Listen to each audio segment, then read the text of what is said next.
여러분 안녕하십니까, 우수근입니다. 중국에서 막 돌아왔습니다. 닦고 여러분들을 만나도 되지만 내일 아침에 또 일찍 일어나서 움직여야 되고요.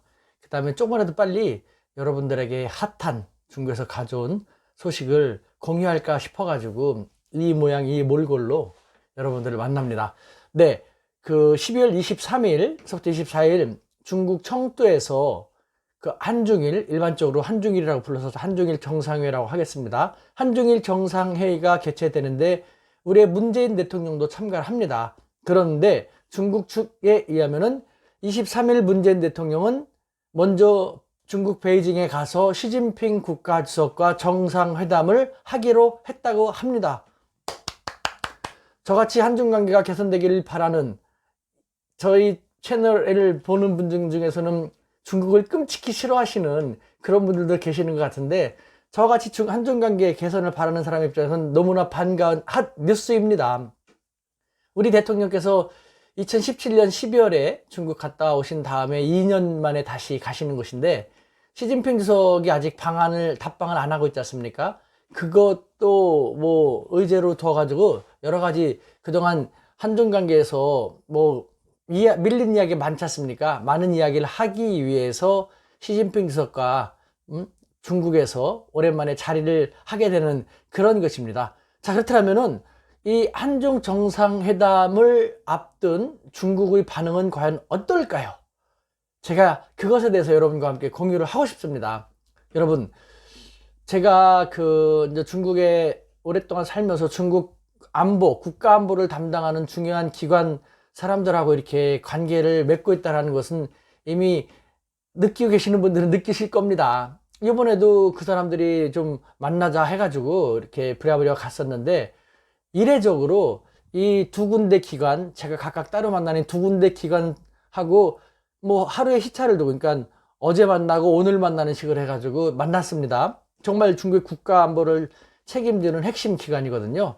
그런데 이런저런 얘기를 하면서 공통적으로 나오는 얘기가 한중 관계를 중국이 얼마나 중시하는지 요번에 반드시 잘 한국이 느끼게 해주고 싶다라는 식의 얘기를 하더라고요.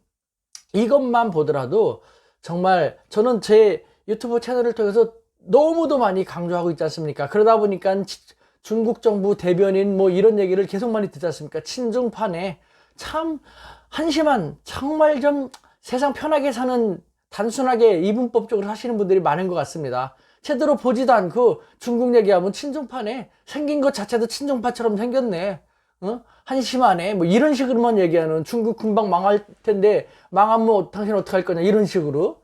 참 21세기 대한민국을 옛날식으로만 생각하는 그런 분들도 너무나 안타까워 죽겠는데, 잘 좀 들어봤으면 좋겠습니다. 그런 분들도 이 두 군데 국가기관이 이례적으로 한중 관계의 중요성을 많이 강조했다라는 것, 그것인 겁니다. 예를 들면요, 어제 만났던 한 군데 기관은요, 세 사람을 같이 만났는데, 그쪽 기관에서 종사하는 정말 황당한 걸 저한테 질문하더라고요. 구체적인 내용 같은 것은 제가 말씀드릴 수는 없고, 이제 내일 제가 이제 우리 국가기관에다가 제가 알게 된 것을 공유를 하면서 정책적으로 한번 반영할 수 있는지 고려를 하게끔 해야 되기 때문에, 제가 그런 구체적인 내용까지는 말씀드릴 수가 없고 분위기만 말씀드리면요, 그쪽에서는 한국이 정말 한중 관계 개선을 바라는가? 라는 얘기를 하더라고요. 기가 막히지 않습니까? 우리 대부분의 사람들은 한중 관계 개선을 바라고 있지 않습니까? 우리의 국익을 위해서도 그렇지 않습니까?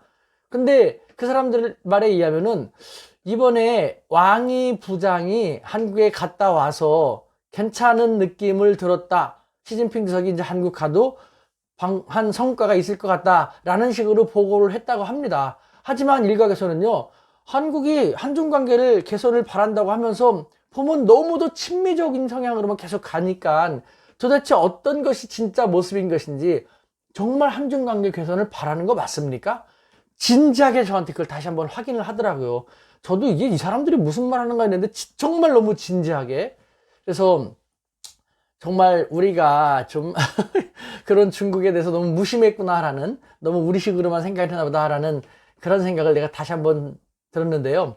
그래서 이제는 그 사람들이 정말 느끼게끔 우리가 한중 관계 개선을 이웃나라로서 얼마나 바라는지를 느끼게끔 그런 행동을 우리 정부하고 얘기를 해가지고 한번 자연스럽게 표출될 수 있는 방안을 찾아보기로 이야기를 했습니다. 우리 정부도 아마 그렇게 적극적으로 검토해 주시라고 생각을 하고요. 그 다음에 또 한 군데는요, 여기도 핵심인데, 이 사람들은 그러는 거예요. 오늘 오전에 이렇게 만났는데, 사실은 2019년에 시진핑 주석의 방한이 자기들의 가장 큰 목표 중에 하나였다고 합니다. 이 사람들은 뭐 한반도만 전문으로 하는 그런 팀이니까요. 그런데 2019년에 어찌됐건 한중 양국의 서로 간에 동상이몽도 있었고, 아직도 서로가 서로를 이해를 못하는, 신뢰가 충분하지 않은 등 여러 가지 이유가 있어서 자기들의 목표인 시진핑 주석의 방안을 2019년에는 못하게 됐다는 것이죠. 그래서 2020년에는 가능한 한 빠른 시간 내에 실현을 시키고 싶다. 자기들도 그것 때문에 스트레스 되게 많이 받는다 그러더라고요. 많이 눌린대요. 와, 그러니까 저도 괜히 이 정도였구나라는 생각이 들었는데, 보십시오. 금방 말씀드린 것처럼 저도 이 사람들한테 처음 얘기를 들었거든요. 2019년에 자기 팀의 최대의 목표 중에 하나는 시진핑 주석의 방한 달성. 이런 목표를 갖고 있었는데 그게 안 됐으니까, 일반적인 회사에서도 목표 달성이 안 됐으면은 막 눌려지지 않습니까?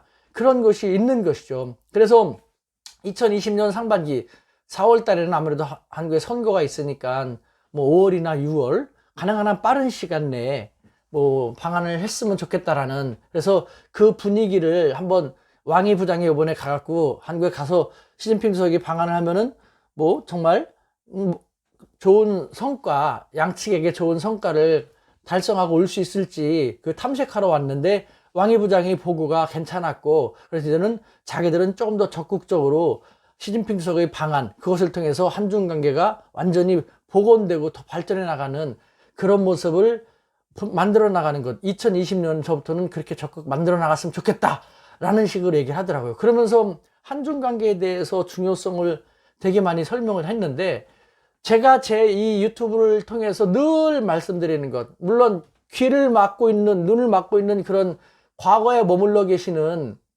좀비 세력분들, 보수도 아니죠. 아류 보수도 아니죠. 극우 보수, 극우 꼴통도 아니라 그냥 꼴통에 불과한, 우파 좌파라고 나누는 것조차도 적합하지 않은 그런 분들은 또 뭐라고 저한테 비난의 댓글을 달겠지만, 그런 한가한 얘기는 그만하시고, 이제는 이 중국을 우리가 어떻게 잘 활용해 갖고 2020년에는 우리나라가 경제가 조금 더 발전이 되고, 그 다음에 지금 너무 한쪽으로 안보가 쏠려 있고, 우리가 너무 방위비 분담이라든가 한미동맹 흔들려지고 이런 좀 부당한 대우를 당하고 있다고 저는 생각을 하거든요. 이 부당한 대우가 이렇게까지 가지 않게끔 균형을 잡으면서, 또 그 나라와 우리가 조금 더 그 딜을, 협상을 잘 할 수 있는 그 중국이라든가 러시아라는 카드를 만드는 그런 한 해로 2020년을 만들었으면 어떤가라는 그런 생각도 제가 이 사람들하고 얘기를 하면서 느끼게 되었습니다. 그래서 저는 상당히 고무적인, 몸은 되게 많이 피곤하고 다시 뭐 이렇게 기침이 나오는 거 보니까 폐렴기가 다시 뭐 이렇게 나오는 것 같은데요. 그래도 기분은 너무 좋습니다. 2019년에 자신들의 최대의 목표 중에 하나인 시진핑 주석의 방안이 달성되지 못했기 때문에 자기들은 스트레스를 많이 받는다. 내년에는 꼭 달성시키고 싶다. 우리가 그걸 왜 활용을 못합니까? 그러니까 우리가 너무 우리 입장에서만 생각할 게 아니라 중국의 이런 입장을 정말 제대로 생각하고, 우리가 중견 강국이기 때문에, 특히 일반 중견 강국이 아니라 이런 중국의 바로 옆에 있는 중견 강국이기 때문에 우리를 그만큼 더 소중히 여길 수밖에 없는 거지 않습니까? 아니, 정말 제가 그런 얘기를 했거든요. 니네 생각 잘하고 있어. 정말 우리가, 너네들이 계속 우리를 괴롭혀갖고 미국 쪽으로 더 가깝게 돼가지고 우리 영토, 대한민국 영토에 주한미군 기지가 더 많이 생기고, 주한미군의 최첨단, 미국의 최첨단 무기가 더 많이 진주하게 되면 너희들한테 좋을 거 없잖아. 이런 식으로 당당하게 협상을 우리는 했으면 좋겠다는 것이죠. 그러니까 자기들도 그렇게 말하면 꼼짝 못하는 것이죠. 나는 이제 우리 정부가 중국의 이와 같은 속내 모습 같은 것을 잘 보고 조금 더 당당하게, 중국하고 협상할 때는 미국 카드를 활용하고, 미국하고 협상할 때는 중국과 러시아 카드를 활용을 하면서 중견 강국으로서의 돌고래 외교를 적극적으로 전개해 나가는 그런 디딤돌이 되는, 원년이 되는 그런 2020년을 만들었으면 좋겠다라는 생각이 듭니다. 이번 12월 23일 우리 대통령 시진핑 주석을 만나는데, 이번에는 예비 회담입니다. 4월이건 내년 4월이건 5월이건 어쨌든 가능한 이야기가 잘 진행되면 빠른 시일 내에 실현될 시진핑 주석의 방한, 그걸 통해 갖고 한중 관계가 완전히 복원이 되고 시진핑 주석이 오래간만에 오기 때문에 또 한국 민심이 중국으로부터 멀어진 걸 자기들도 잘 알고 있기 때문에 많은 선물을 가져올 거거든요.